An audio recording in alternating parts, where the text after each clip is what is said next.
আচ্ছা, না আমি পড়াশোনায় ভালো, না আমি দেখতে সুন্দর, আচ্ছা। আমার কাছে কোটি কোটি টাকাও নেই, আর লোকজন আমাকে পাত্তাও দেয় না, সম্মানও করে না। আচ্ছা। তাহলে আমার লজ্জা কেন পায় না? আমার কি মান সম্মান সব ধুলোয় মিশে গেল? কিছু তো একটা ভাইরাস আছে আমার শরীরে, যেটা আমার রক্তের সঙ্গে লড়াই করছে, কিন্তু সেটা কি? আচ্ছা, ভুল করে যদি কেউ আমার অ্যাকাউন্টে 3 কোটি টাকা ট্রান্সফার করে দেয়, তাহলে আমি ওই টাকাগুলো নিয়ে কি করব? 1 কোটি টাকা দিয়ে তো আমি একটা বাড়ি কিনবো, আর 1 কোটি টাকা দিয়ে আমি একটা গাড়ি কিনবো, আর বেঁচে যাওয়া 1 কোটি টাকাটা আমি ডোনেট করে দেবো। হ্যাঁ, কিন্তু তাহলে তো আমার খরচা করার জন্য 1 টাকাও থাকবে না।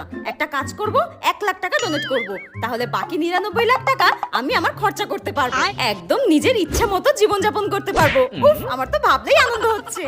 একবার যদি আমি বড়লোক হয়ে যাই, তখন কি আর আমি এই মাটির কাপে চা খাবো? তখন তো আমি সোনার কাপে চা খাবো। আচ্ছা। কিন্তু আমার বড়লোক হওয়ার স্বপ্ন মনে হয় স্বপ্নই থেকে যাবে। চায়ের বদলে কবে যে